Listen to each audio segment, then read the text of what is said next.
Howard Gardner dilahirkan pada 11 Julai 1943 di Scranton, Pennsylvania.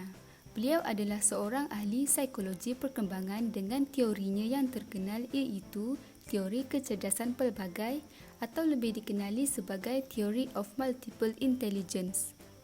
Beliau percaya bahawa konsep kecerdasan konvensional adalah terlalu sempit dan ukuran IQ sering terlepas daripada kecerdasan lain yang mungkin dimiliki oleh seseorang individu. Mengikut teori ini, manusia mempunyai pelbagai cara belajar, tidak seperti teori kecerdasan tradisional yang menumpukan pada satu kecerdasan am. Gardner percaya bahawa orang sebaliknya mempunyai pelbagai cara pemikiran dan pembelajaran yang berbeza.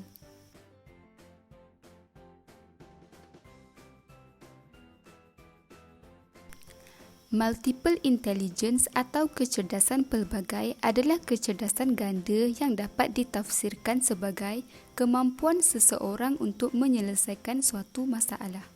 Kecerdasan ini juga meliputi daya fikir dan perkembangan kognitif. Teori ini pertama kali dicadangkan oleh Howard Gardner dalam bukunya yang bertajuk Frames of Mind pada tahun 1983. Di mana beliau meluaskan definisi kecerdasan dan menggariskan beberapa jenis kecekapan intelek yang berbeza. Beliau menyatakan bahawa modaliti linguistik dan logik matematik adalah paling banyak dinilai di sekolah dan masyarakat. Gardner memperkenalkan 9 jenis kecerdasan yang terdiri daripada kecerdasan verbal linguistik, kecerdasan logikal matematikal, kecerdasan ruang visual, kecerdasan kinestetik badan, kecerdasan musikal, kecerdasan interpersonal, kecerdasan intrapersonal, kecerdasan naturalis dan kecerdasan eksistensial.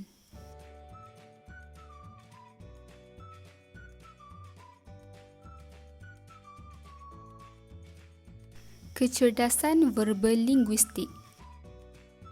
Kecerdasan verbal linguistik ialah sebahagian daripada teori kecerdasan pelbagai Howard Gardner yang memperkatakan kepekaan terhadap bahasa pertuturan dan tulisan, keupayaan untuk mempelajari bahasa dan keupayaan untuk menggunakan bahasa untuk mencapai maklumat tertentu.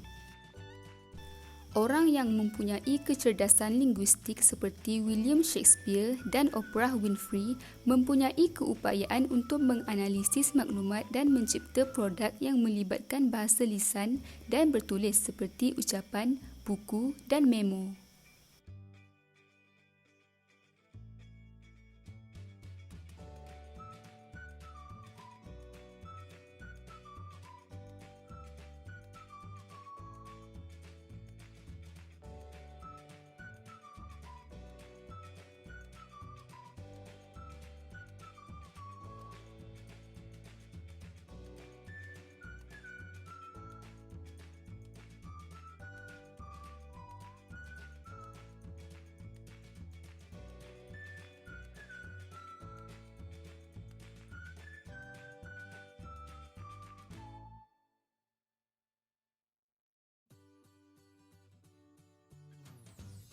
Kecerdasan logikal matematikal.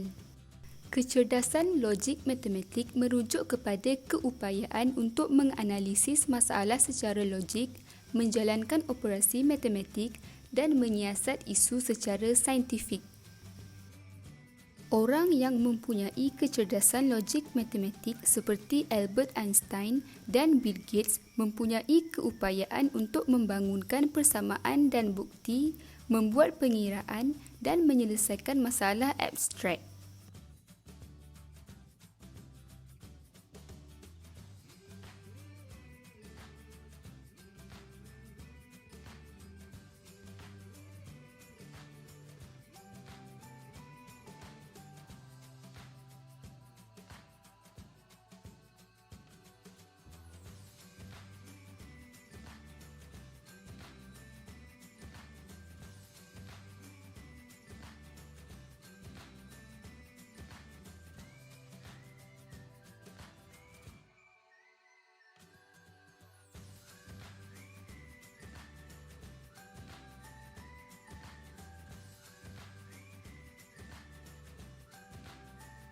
Kecerdasan ruang visual. Kecerdasan ruang mempunyai potensi untuk mengenali dan memanipulasi corak ruang yang luas serta corak kawasan yang lebih terkurung. Orang yang mempunyai kecerdasan ruang seperti Frank Lloyd Wright dan Amelia Earhart mempunyai keupayaan untuk mengenali dan memanipulasi imej ruang berskala besar dan berbutir halus.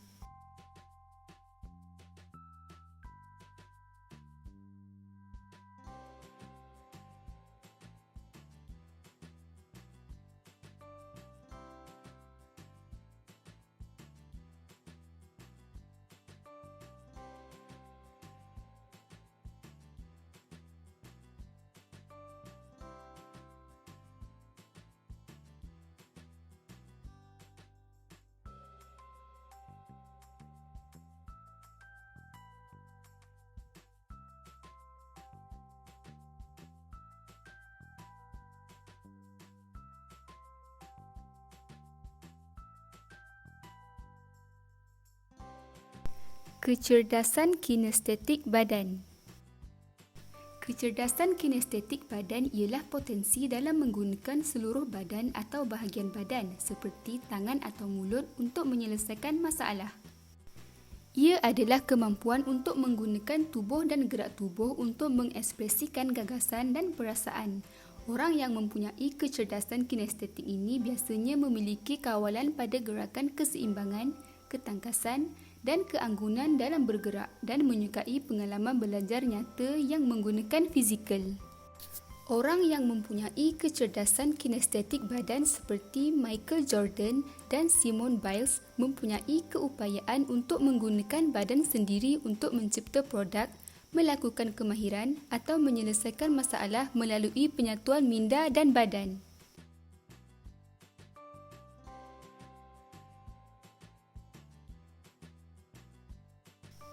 Kecerdasan musikal.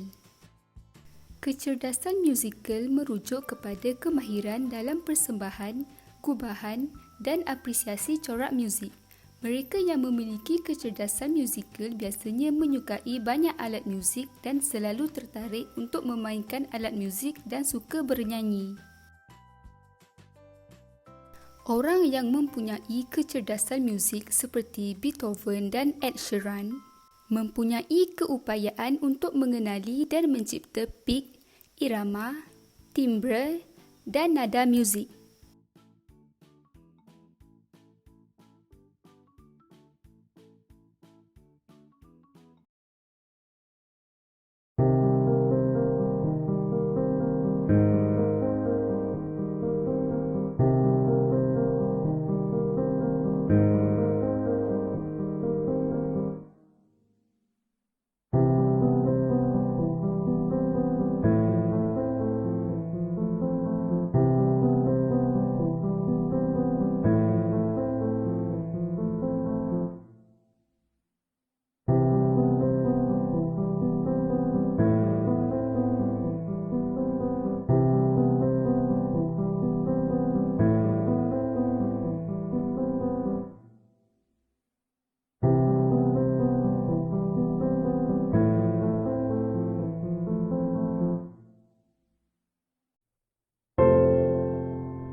Kecerdasan interpersonal.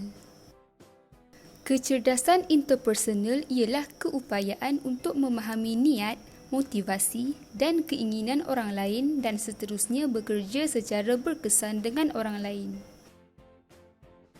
Mereka yang memiliki kecerdasan interpersonal biasanya dapat mengenal emosi diri sendiri dan orang lain serta mampu menyalurkan fikiran dan perasaan dan mampu bekerja sendiri serta mengembangkan konsep diri secara baik. Orang yang mempunyai kecerdasan interpersonal seperti Mahatma Gandhi dan Mother Teresa mempunyai keupayaan untuk mengenali dan memahami perasaan, keinginan, motivasi dan niat orang lain.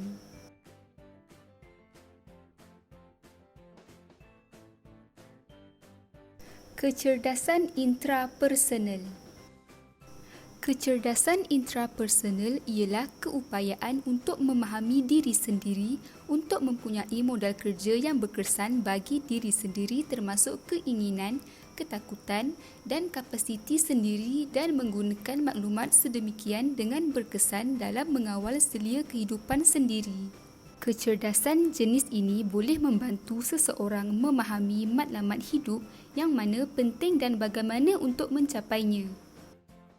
Mereka yang memiliki kecerdasan intrapersonal biasanya memiliki hubungan baik dengan orang lain, pandai menjalinkan hubungan sosial, memiliki kemampuan untuk memahami orang lain dan berkomunikasi dengan baik, serta mampu menyesuaikan diri dengan kelompok yang berbeza. Orang yang mempunyai kecerdasan intrapersonal seperti Aristotle dan Maya Angelou mempunyai keupayaan untuk mengenali dan memahami perasaan, keinginan, motivasi dan niatnya sendiri.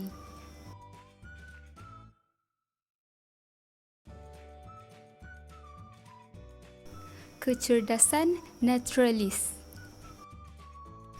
Kecerdasan naturalistik melibatkan kepakaran dalam pengiktirafan dan klasifikasi pelbagai spesies flora dan fauna serta persekitarannya. Ianya adalah kemampuan untuk memahami flora dan fauna dengan baik, menikmati alam, mengenal tanaman dan binatang dengan baik. Mereka yang memiliki kecerdasan naturalis biasanya suka mengamati, mengenali, berinteraksi dan mengambil peduli dengan objek alam, tanaman atau haiwan dan juga gemar melakukan aktiviti luar rumah seperti jalan-jalan atau mendaki. Orang yang mempunyai kecerdasan naturalistik seperti Charles Darwin dan Jane Goodall mempunyai kebolehan untuk mengenal pasti dan membezakan antara pelbagai jenis tumbuhan, haiwan dan formasi cuaca yang terdapat di alam semula jadi.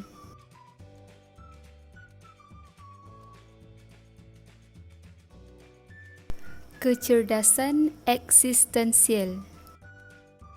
Kecerdasan eksistensial atau juga dipanggil kecerdasan rohani adalah kepekaan dan keupayaan untuk menangani persoalan yang mendalam tentang kewujudan manusia seperti apakah erti kehidupan, mengapa kita mati, bagaimana kita sampai ke sini.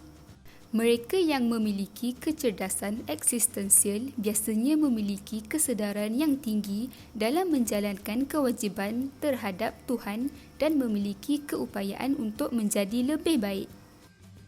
Menurut Gardner, ini adalah persoalan yang melampaui persepsi. Mereka membincangkan isu yang terlalu besar atau kecil untuk dilihat oleh 5 sistem deria. Sokrates dan Ibn Rushd adalah contoh tokoh terkenal yang mempamerkan tahap kecerdasan eksistensial yang luar biasa. Orang yang mempunyai kecerdasan eksistensial suka mengetahui dan memahami masalah yang kompleks serta mencari penyelesaian. Mereka cenderung untuk mengkhususkan diri dalam hanya satu atau beberapa bidang untuk mendapatkan pengetahuan yang luas mengenai subjek tersebut. Mereka suka menyelidik dan menganalisis masalah dan mereka memerhati serta bertanya soalan supaya mereka boleh memahami sesuatu dengan lebih baik.